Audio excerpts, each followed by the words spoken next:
सारे पहलवानों के प्रदर्शन के साथ उस जीमूत ने सबको चुनौती दी।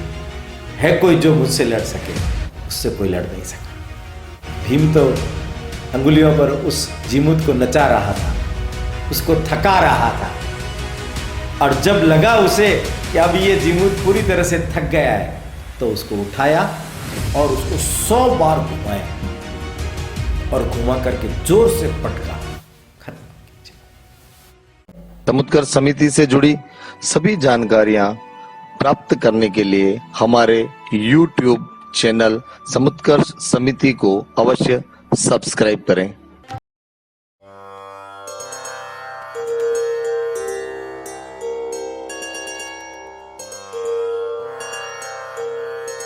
हिंदू भूमे सुरक्षार्थ केशवेन विनिर्मितम् यं संघपोषितं येन गुरुं तं प्रणमाम्यहम्।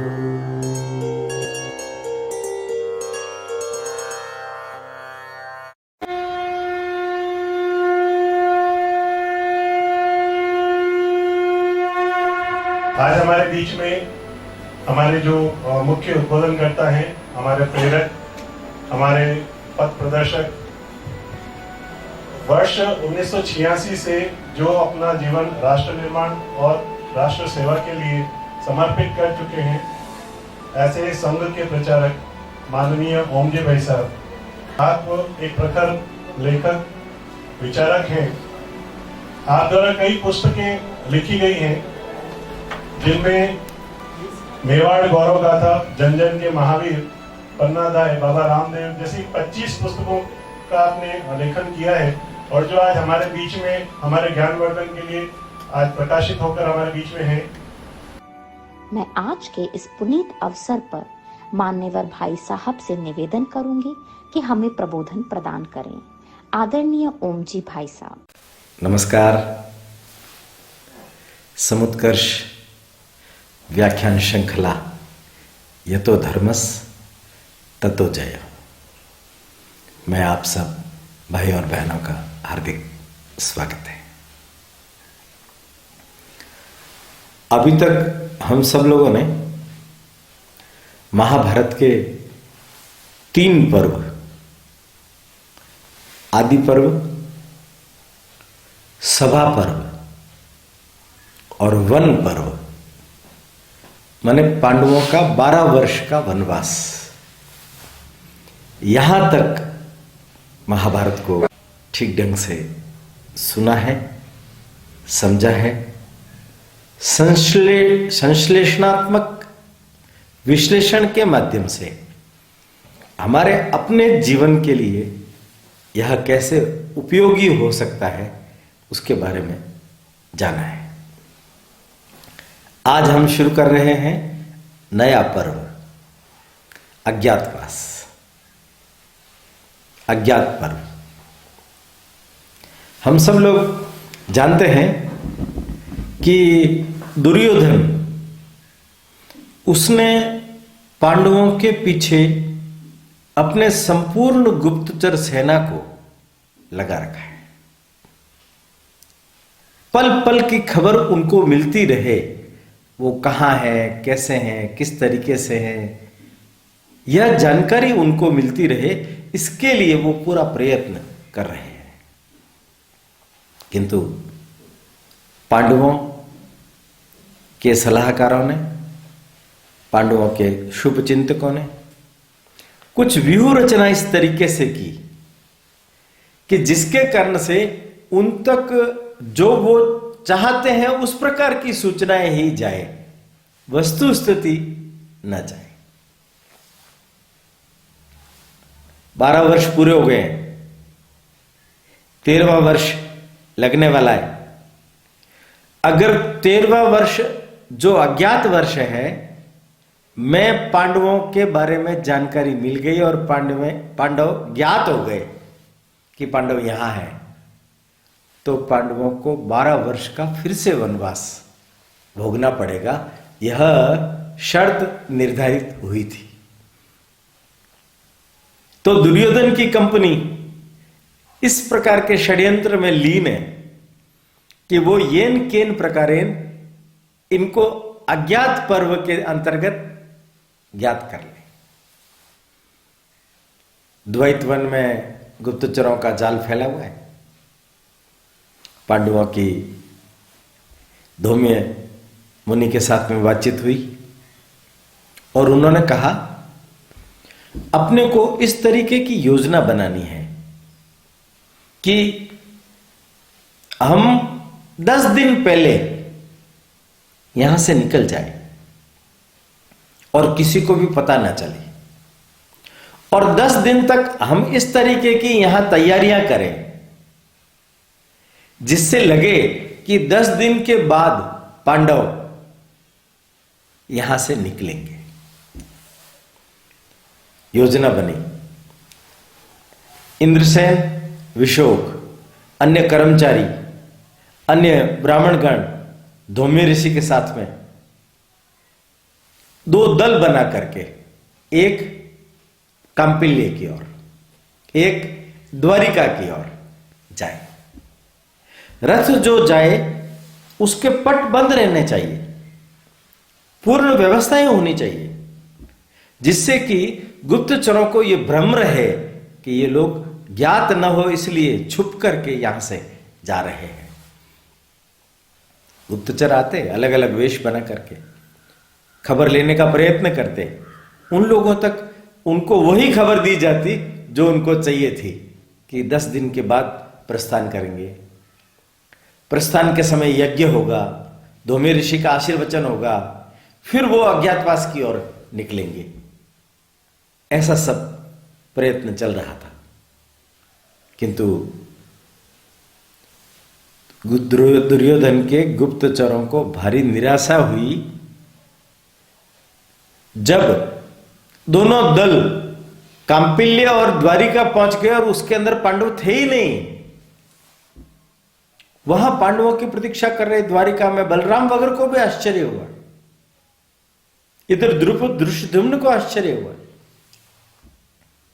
बलराम ने कृष्ण से पूछा भी, क्या हुआ, पांडव अपने यहां नहीं आए? उन्होंने कहा अपने यहां आते तो द्वारिका का बच्चा बच्चा पांडवों को जानता है तो ज्ञात हो जाते ना, अज्ञात कहां रहता? तो फिर वो कहां गए? यही तो अज्ञात है। पांडवों ने ठीक ढंग से योजना बनाई। दुर्योधन दूर दूर तक अपने गुप्तचर भेजेगा। तो दूर दूर तक गुप्तचर भेजे जाने के कारण पहली नीति यह बनाई जाए कि दूर ना जाया जाए, बल्कि दुर्योधन की नाक के नीचे ही बैठ करके अज्ञातवास बिताया जाए। उसके लिए कौन सा राज्य उचित होगा? काफी विमर्श हुआ, अलग अलग राज्यों के बारे में चिंतन हुआ, विचार हुआ, धौम्य ऋषि के साथ में भी चिंतन हुआ, विचार हुआ। अंततोगत्वा 5 पांडव और द्रौपदी ये लोग अलग से बैठे और बैठ करके इन्होंने विचार किया कि हमारी नीति क्या रहेगी, कैसी रहेगी। उन अर्जुन के सुझाव पर, भीम के अनुमोदन पर युधिष्ठिर ने मत्स्य प्रदेश, हमारा जो राजस्थान है उसका जो अलवर का जिला है वो उस समय में मत्स्य प्रदेश कहलाता था। हरियाणा से लगता हुआ है, कुरुक्षेत्र भी पास में है, हस्तिनापुर भी पास में है, जिसको आजकल हम विराट नगर कहते हैं, वो मत्स्य प्रदेश की राजधानी थी। राजा विराट के कारण वो विराट नगर कहलाया। तो विराट राजा के यहां जाना चाहिए, उसके पीछे के कुछ कारण थे। विराट राजा की पत्नी सुदेशना, उनका भाई कीचक, उसने विराट के राज्य पर अपना कब्जा जमा रखा था। वो वहां का सेनापति बन रखा था और महान अत्याचारी, दुर्योधन का दूसरा रूप। राजा डरते थे, राजा के पुत्र डरते थे, रानी डरती थी, और उसने वहां अन्याय अत्याचार फैला रखे थे। यही नहीं, वो जो कीचक था उसके 100 भाई थे, उसके भी 100 भाई थे, उप कीचक कहलाते थे। उनकी सेना पूरे नगर को लूटपाट करती थी, कोई पैसा नहीं देती थी, जिधर देखो कोई सुरक्षित नहीं था। राजा दुर्बल था। इन लोगों ने सोचा इस प्रकार के राजा के यहां रहने से उसका बल बढ़ेगा, उन्हें सहायता होगी और धीरे धीरे वो पूर्ण रूपेण हमारे प्रभाव में आकर हमारे लिए एक सहयोगी बन जाएगा। उनके वहां चलते एक निर्णय हुआ, अज्ञातवास कहां बिताना, तो विराट के राज्य में, राजधानी में हमें बिताना है। अब किस रूप से बिताएंगे? तो धर्मराज ने आशीर्वाद दिया था कि तुम पहचाने नहीं जाओगे, किंतु फिर भी हमें सावधानी तो रखनी पड़ेगी ना। तो हम किस किस रूप में, किस किस वेश में, किस किस नाम से वहां जाकर के रहेंगे? विचार विमर्श शुरू हुआ। युधिष्ठिर ने कहा, देखिए मैं द्यूत क्रीड़ा में तो हार चुका हूं, किंतु बृहदश्व ने मुझे द्यूत के पासों से बचने की कला सिखाई थी, इसलिए अब मैं उसमें पारंगत हो गया हूं। तो मैं द्यूत के माध्यम से राजा का सहयोगी बनकर उनका मनोबल भी बढ़ाऊंगा और मनोरंजन भी करूंगा, सभासद बन करके रहूंगा। द्रौपदी ने कहा, फिर वही द्यूत, कहीं उस द्यूत के चक्कर में ये दूसरा द्यूत ना हो जाए। मुस्कुरा करके कहा धर्मराज ने, निश्चिंत रहो पांचाली, ये द्यूत केवल मनोरंजन के लिए है, क्रीड़ा के लिए है। किंतु एक चीज और है, मैं मेरा नाम रखूंगा कंक। कंक, कंक नाम मेरा लोगों में प्रचारित रहेगा, किंतु हम सब लोगों में आपस में एक दूसरे के लिए शब्द प्रयोग करते समय सावधानी रखनी पड़ेगी। हम इन शब्दों की बजाय गुप्त नाम रखें। तो पांचों भाइयों ने गुप्त नाम रखे। युधिष्ठिर ने रखा जय, भीम ने रखा जयंत, अर्जुन ने रखा विजय, नकुल ने रखा जयंत सेन और सहदेव ने रखा जयद्वल। ऐसे ये 5 नाम निर्धारित हुए। युधिष्ठिर ने कहा कि मैंने तो मेरे बारे में निर्णय कर लिया, अब मध्यम भीम तुम बताओ तुम क्या करोगे?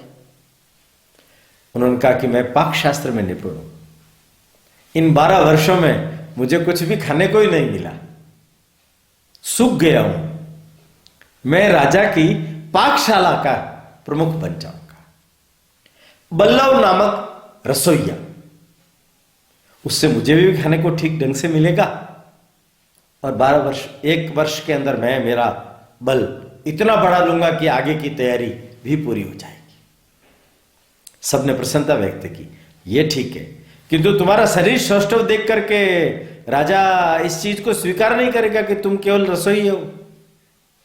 उनका तो मैं बताऊंगा उनको, मैं मल विद्या में भी पहलवान, पहलवानी के गुर जानता हूं, मैं कुछ पहलवानी करके राजा का मनोरंजन भी करूंगा।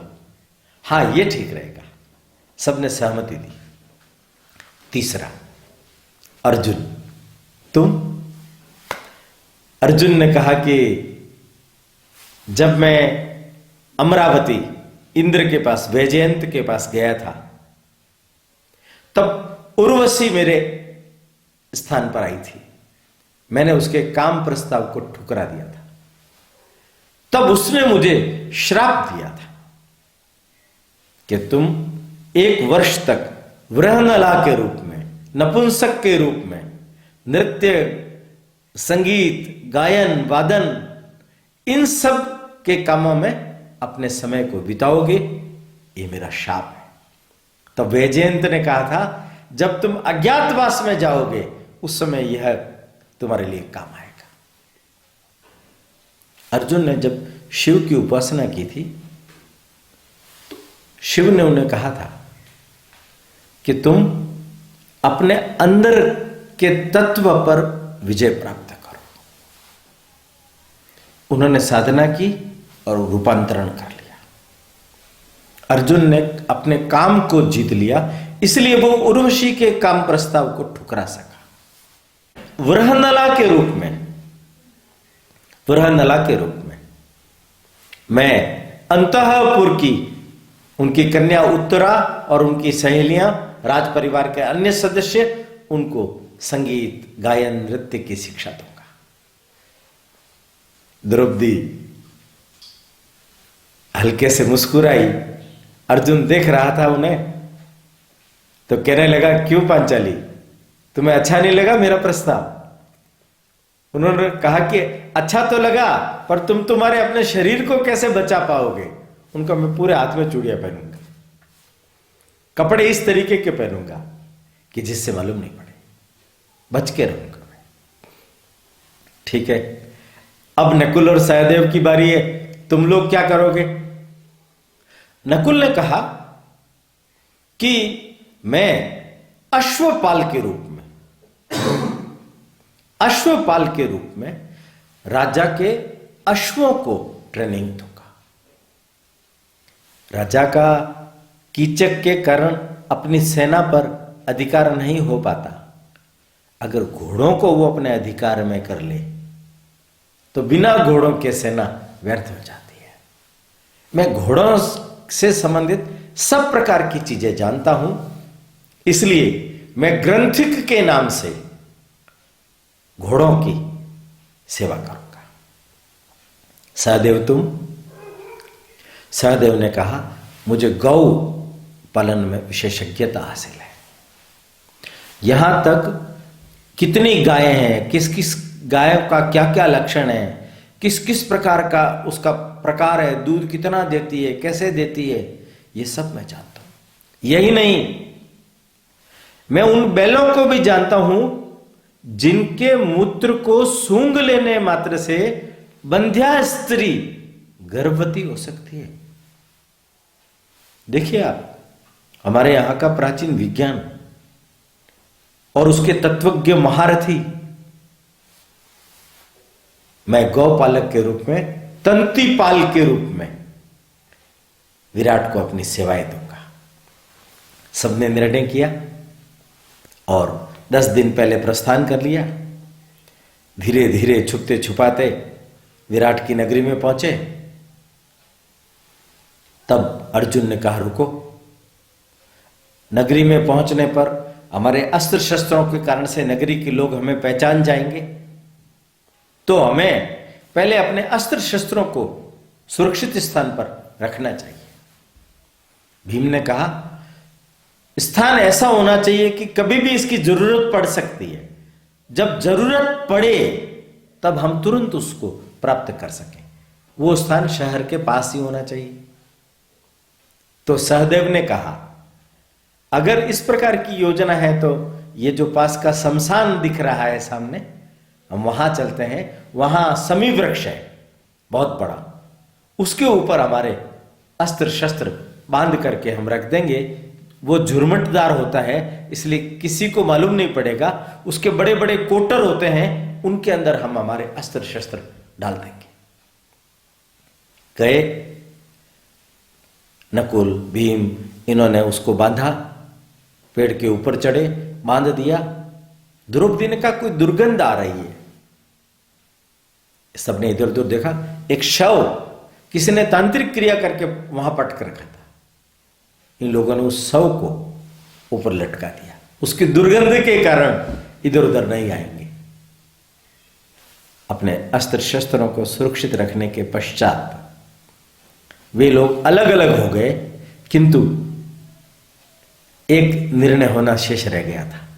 द्रौपदी, पांचाली, तुमने कुछ सोचा?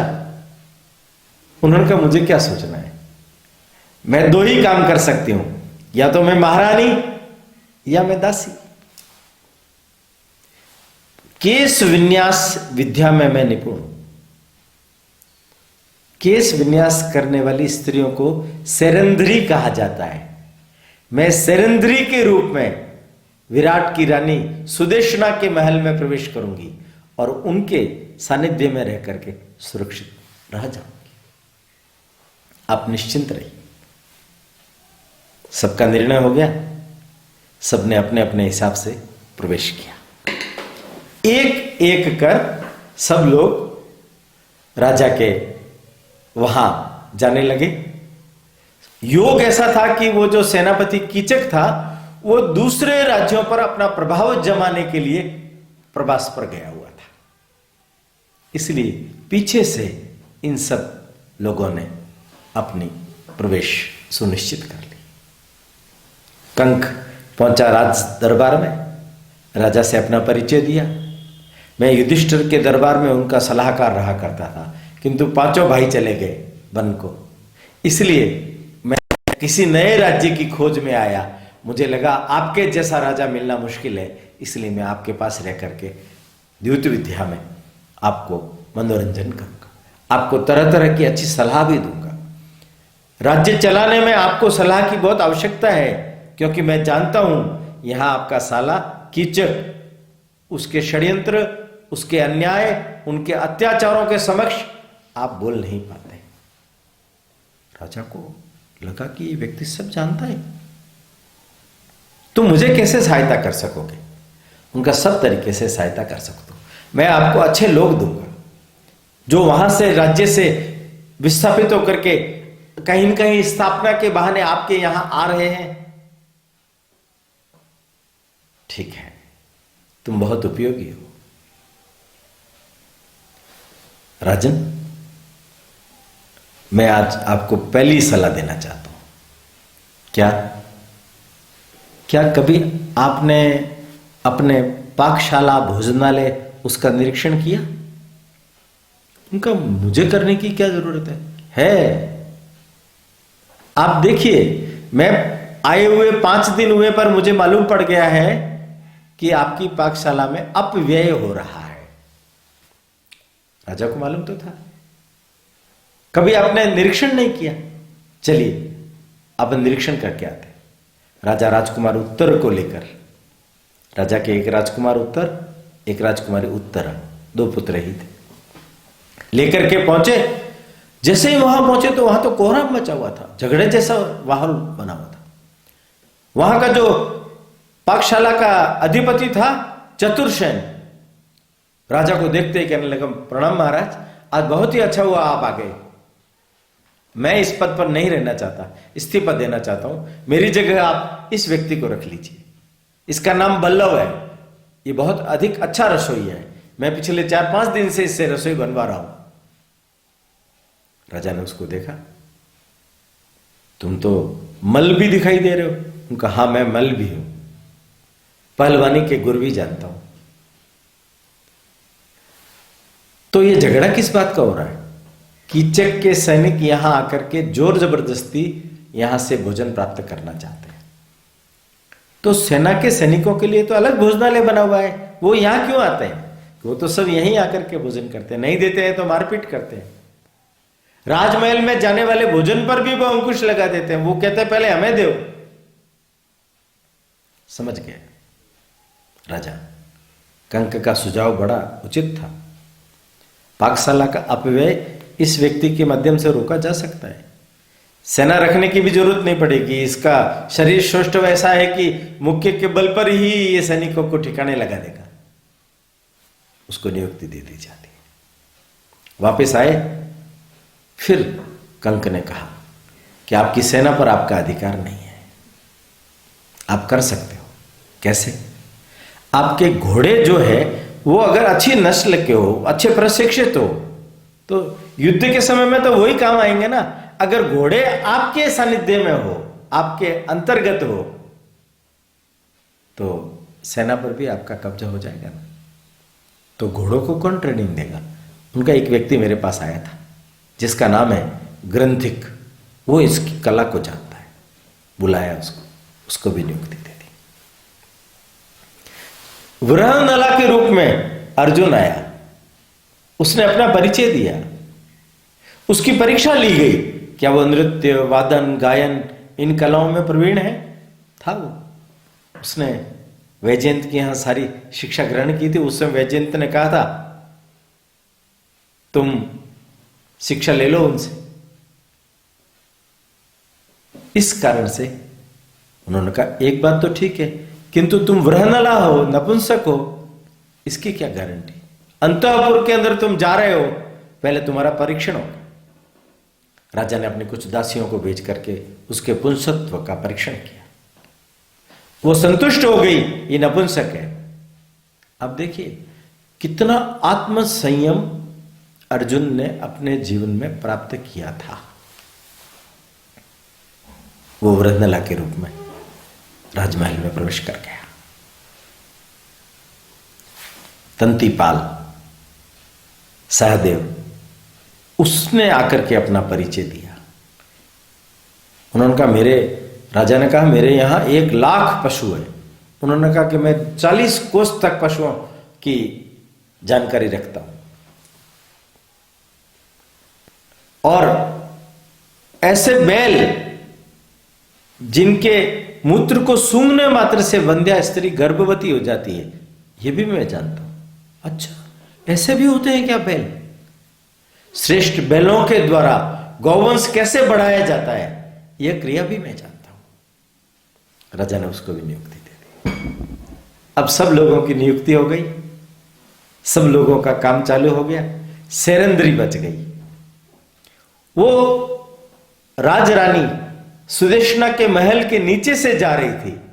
सुदेशना की दृष्टि उस पर पड़ी, कहा इतनी सुंदर स्त्री हमारे राज्य में ऐसे अकेली कैसे फिर रही है? उसको बुलवाया, परिचय पूछा।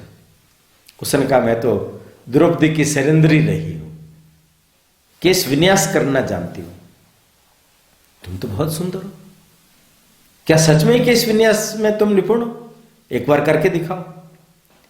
उसने केश विन्यास किए, फूल लगाए, सुदेशना को कहा कांच में देखो, दर्पण में देखो, तुम्हारी आयु आधी हो गई है। खुश हो गई। मैं तुम्हें अपने पास रख तो सकती हूं, पर तुम इतनी सुंदर हो, राजा भी तुम पर मोहित हो सकते हैं। उनका मैं आपके यहां रह सकती हूं, आप मेरा भरण पोषण कीजिए, पर मेरी 2 शर्तें हैं। मैं अवगुंठनवती हूं, घूंघट निकाल के रखती हूं, हर किसी के समक्ष अपना चेहरा नहीं बताती। दूसरा, जूठन, और किसी पर पुरुष से मैं वार्ता नहीं करती, किसी की जूठन नहीं करती। इसमें कोई अर्जा नहीं है। सुदेशना ने उसको भी नियुक्ति दे दी। अब सबके अपने अपने कारोबार चलने लगे। सब अपनी जगह पर बहुत सफल और यशस्वी होने लगे। ब्रह्म उत्सव के नाम से 4 महीने के बाद में एक उत्सव आया। राज्य से भी, जगह जगह से भी, बाहर से भी पहलवान बुलाए गए थे। उनमें से एक जीमूत नामक पहलवान था। सारे पहलवानों के प्रदर्शन के साथ उस जीमूत ने सबको चुनौती दी, है कोई जो मुझसे लड़ सके? उससे कोई लड़ नहीं सका। राजा ने कहा यह तो मेरी ऐठी हो जाएगी। कंक को पूछा क्या कर सकते हैं? अपना जो बल्लभ है रसोईया, क्या वो मल्ल युद्ध का जौहर दिखा सकता है? उनका दिखा सकता है, बुलाओ उसे। बुलाया। तुम इससे लड़ सकते हो? हाँ, लड़ो। उन्होंने अपनी कसी, लंगोट और उतर के अखाड़े में दाव पेच आजमाते हुए, दोनों एक दूसरे के ऊपर भारी पड़ते हुए खूब देर तक राजा और अन्य लोगों का मनोरंजन करते रहे। भीम तो अंगुलियों पर उस जीमूत को नचा रहा था, उसको थका रहा था, और जब लगा उसे कि अब ये जीमूत पूरी तरह से थक गया है, तो उसको उठाया और उसको 100 बार घुमाया और घुमा करके जोर से पटका, खत्म। राजा समेत सारी प्रजा प्रसन्न हो गई। ऐसे राक्षस समान जीमूत का रसोइये बल्लभ ने वध कर दिया। यह सब घटनाक्रम चल रहे हैं। और अब कीचक, सेनापति कीचक, सुदेशना का भाई कीचक, राजा का साला कीचक, उसका प्रवेश हो गया। वो जब गया था तो उसकी परिवार के लोग यहीं थे, उसके उप कीचक भाई यहीं थे, उसके गुप्तचर यहीं थे। और लौट करके जब आया तो उसको मालूम पड़ गया कि मेरे जाने के बाद राज्य में कुछ परिवर्तन आया है, राज्य वैसे नहीं चल रहा है। मेरे सैनिकों को भोजनालय में प्रवेश बंद हो गया, उनको अपने पाकशाला में ही खाना पड़ता है। राजमहल में भी कोई कंक और सेरेंद्री आए हैं, अंतःपुर के अंदर वरहनला नृत्य सिखा रही है, गौपालक और अश्वपालक भी 2 नए आए हैं। वो अपनी बहन के पास गया और सुदेशना को पूछा, मेरे जाने के बाद में यह सब कुछ परिवर्तन हुआ है, ये नियुक्तियां हुई है, किसको पूछ करके हुई है? इतने लंबे समय से इस परिवर्तन के कारण पहले सेरेंद्री का बल समाप्त हो गया था, किंतु अब उसका भी बल बढ़ा है। वो द्रौपदी के संसर्ग में रहने के कारण से भी उसको बल मिला है। इसलिए उसने अपने भाई को, हमेशा दबी दबी रहती थी, इस बार थोड़ा खुल करके बोला। उन्होंने कहा कि कंक को अनुमति दी गई है तो राजा ने दी है, मैंने नहीं दी है, इसमें मेरा क्या कसूर है? मेरी सेवा में ये सेरेंद्री लगी हुई है तो मैं अपनी केस विन्यास के लिए कोई दासी भी नहीं रख सकती। और बाकी तीनों को किसने रखा है? या तो राजा ने रखा होगा, उसके अलावा तो दूसरा कोई रख नहीं सकता।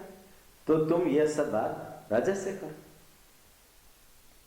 कीचक ने कहा कि मैं राजा से तो बात करूंगा, किंतु तुम मेरी बहन हो, तुम जानती हो मेरी हर इच्छा तुम पूरी करती रही हो आज तक, मैं तुम्हारी सब इच्छा पूरी करता रहा हूं, मैं तुम्हारे राज्य का संरक्षक हूं, मेरे बल की धाक के कारण तुम्हारा मत्स्य प्रदेश सुरक्षित है। अगर मैंने छोड़ दिया तुम्हारा राज्य तो शत्रु सेनाएं टूट पड़ेगी। ध्यान रखना, तुम्हारी सेना में इतना सामर्थ्य नहीं है कि वो उसका मुकाबला कर सके। धमकाया उसने और यह भी धमकी दी, यह जो दासी है ना सेरेंद्री, इसको तुम मेरी सेवा में भेज देना। उनका तुम कैसी बातें करते हो? ये सेरेंद्री है, इसके बारे में तुम जानते नहीं हो। इसके 5 गंधर्व पति है, जो इसकी ओर कुदृष्टि डाल करके देखता है उसी रात उसका वध हो जाता है। उसने डराने की चेष्टा की। कीचक ने कहा तुम मुझे मत डराओ, एक नहीं हजारों गंधर्व भी आ जाए तो उनको चीर कर उनके टुकड़े टुकड़े करके कुत्तों के हवाले कर दूंगा। तुम अपने भाई के सामर्थ्य को कम करके आंक रही हो। खैर, इस सेरेंद्री को तो मैं बाद में देखता हूं, पहले मैं राजा को देखता हूं। राजा के दरबार में गए, वो कंक के साथ में पासे खेल रहे थे और जाते ही कीचक ने कहा कि महाराज, मेरी उपस्थिति में पीछे राज्य में कुछ परिवर्तन हुए हैं। राजा ने उसकी ओर ध्यान न देकर के पास से खेलते हुए बोल रहा था, उसको इग्नोर कर रहा था। फिर जब जबरदस्ती उसने कहा महाराज मेरी बात सुन रहे हैं आप? अरे भाई, तुम्हारे गुप्तचर है ना राज्य में, तुम्हारी सेना है ना राज्य में, तुम्हारे भाई है ना राज्य में, उनके माध्यम से तुम्हें सब जानकारी मिल ही गई है ना, तो मुझे क्यों पूछ रहे हो? सक पका गया। आज तक राजा ने कभी ऐसा जवाब दिया नहीं था, आज ऐसा जवाब दिया। और मेरे पीछे एक बल्लव नामक रसोइया भी आया जिसने जिमूत पहलवान को मार दिया है। कहीं राजा उसके बल पर तो खुदक नहीं रहे। तरह तरह के विचार कीचक के मन में आने लगे। उसे लगने लगा मुझे कुछ करना चाहिए। कीचक सेरेंद्री पर हाथ डालना चाहता है। कीचक अपनी सेना के माध्यम से एक बार फिर राज्य में आतंक पैदा करना चाहता है, किंतु उसका भी दुर्देव आ रहा है। उसका भी दुर्देव आ रहा है। अपनी बहन पर दबाव देकर एक दिन उसने उनके महल के बगीचे में सेरेंद्री को फूल चुनते हुए देखा। वो उसकी सुंदरता पर बहुत मुग्ध हो गया। वो उसके पास गया और उसकी विनती करने लगा, तुम मेरे जैसे श्रेष्ठ बाहुबली पहलवान से विवाह कर लो, मैं तुम्हें अपनी पटरानी बना दूंगा, मैं अपनी सब स्त्रियों को त्याग दूंगा, एक बार मुझे तुम संतुष्ट कर दो।